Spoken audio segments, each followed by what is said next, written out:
देखिए हर खबर यहीं पर, सब्सक्राइब कीजिए TV9 भारतवर्ष। जब से माननीय प्रधानमंत्री जी ने देश का कामकाज संभाला है, तब से लगातार गांव, गरीब और किसान उनकी प्राथमिकता पर रहे हैं।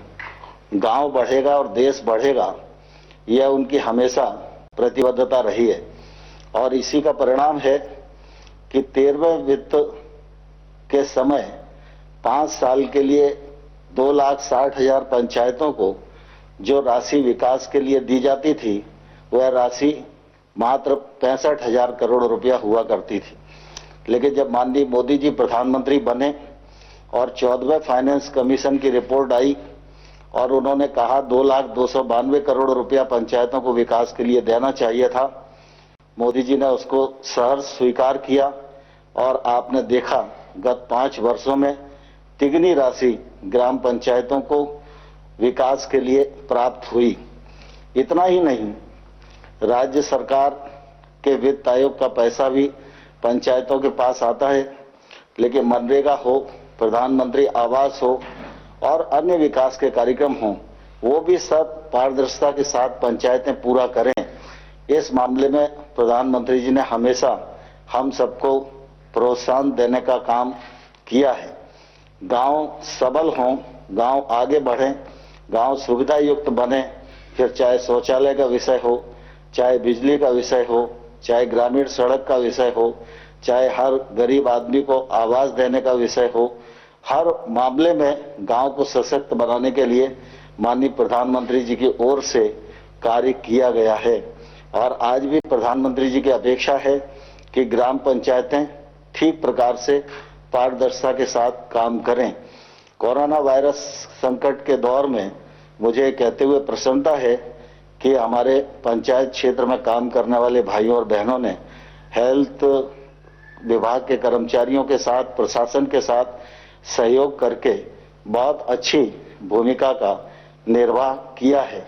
और आज भी लॉकडाउन की स्थिति बनी हुई है, देश में तमाम सारी सेवाएं बंद हैं, लेकिन ऐसी स्थिति में ग्रामीण क्षेत्र की आर्थिक गतिविधियां चलें, इस मामले में प्रधानमंत्री जी ने कृषि कार्य के लिए भी पूरी अनुमति दी हुई है और ग्रामीण क्षेत्र में रोजगार की उत्पन्नता हो, जल संरक्षण का काम हो, इसके लिए मनरेगा को, ग्रामीण सड़क को और प्रधानमंत्री आवास बनाने के लिए भी अनुमति प्रदान की गई है, जिससे गांव की आर्थिक गतिविधियां संचालित होती रहें और गांव में रहने वाले किसी भी गरीब और किसान को कोई परेशानी न हो।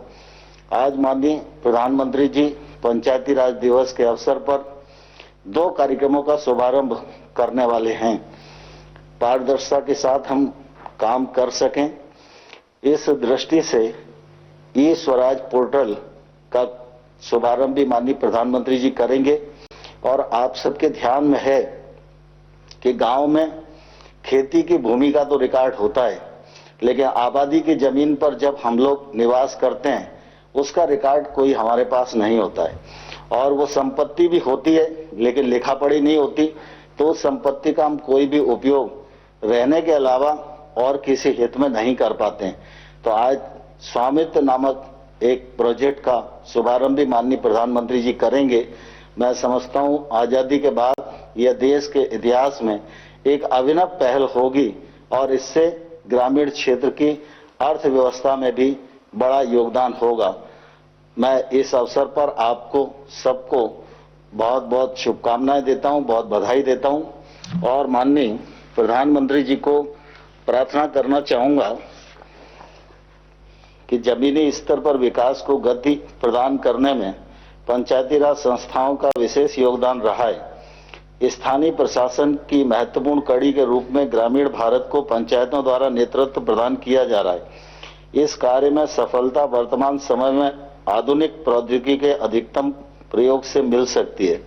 इस दिशा में मैं अब माननीय प्रधानमंत्री जी को ई ग्राम स्वराज पोर्टल नामक एक उद्घाटन के लिए आमंत्रित करता हूं।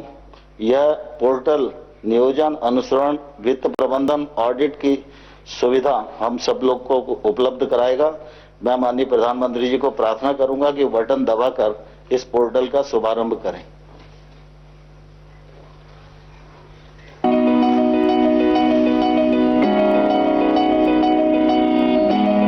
डिजिटल भारत के निर्माण हेतु सरकार ने कई कदम उठाए हैं, जैसे डिजिटल भुगतान का विस्तार, पोस्टल पेमेंट बैंक, सामान्य सेवा केंद्रों का विस्तार। इसी श्रृंखला में ग्रामीण भारत में पंचायती राज मंत्रालय की यह कड़ी पंचायतों के परिवर्तन हेतु है।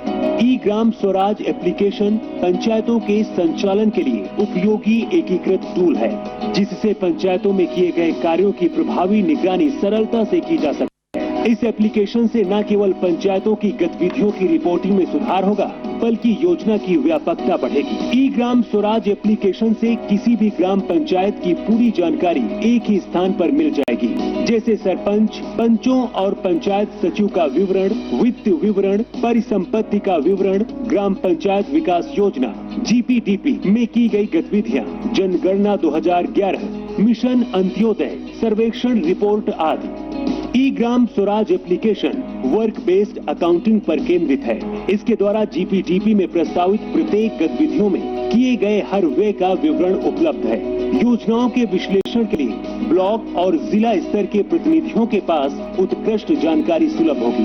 ई ग्राम स्वराज में डेटा एंट्री की संख्या को तर्क संगत बनाया गया है। इसमें उपयोगकर्ता के लिए यूजर फ्रेंडली इंटरफेस और सरल नेविगेशन भी है। ई ग्राम स्वराज पंचायतों में की गई नियमित डेटा एंट्री के आधार पर गतिविधियों की वास्तविक समय पर निगरानी और कार्यान्वयन की स्थिति को दर्शाता है। ई ग्राम स्वराज एप्लीकेशन के PFMS के साथ जुड़े होने के कारण सार्वजनिक व्यय की निगरानी भी वास्तविक समय के आधार पर की जा सकती है। पंचायत की जानकारी को सुविधाजनक और शीघ्र उपलब्ध करने के लिए उपयोगकर्ता नागरिक गूगल प्ले स्टोर से ई ग्राम स्वराज मोबाइल ऐप भी डाउनलोड कर सकते हैं। अब यह जानकारी आपकी उंगलियों पर होगी। मोबाइल ऐप के माध्यम से चयनित पंचायत के सदस्यों की जानकारी, पंचायत की गतिविधियां, गतिविधि का नाम, योजना का नाम और राशि, चुने गए वित्तीय वर्ष के लिए आमदनी और खर्च संबंधी जानकारी मिल जाएगी। ई ग्राम स्वराज एप्लीकेशन के माध्यम से पंचायती राज संस्थाओं के कार्यकलापों, गतिविधियों, योजना निर्माण, बजट आवंटन, योजनाओं की निगरानी इत्यादि की जा सकती है। सूचना तकनीक का प्रभावी उपयोग करना ही इस प्रणाली का उद्देश्य है। सशक्त पंचायतों से ही होगा सशक्त भारत का निर्माण। ई ग्राम स्वराज एप्लीकेशन देश की पंचायतों को समर्पित है। प्रधानमंत्री नरेंद्र मोदी द्वारा ई ग्राम स्वराज एप्लीकेशन शुरू किया जा रहा है। परवाह देश की, सोमवार से शुक्रवार रात 10 बजे TV9 भारतवर्ष पर।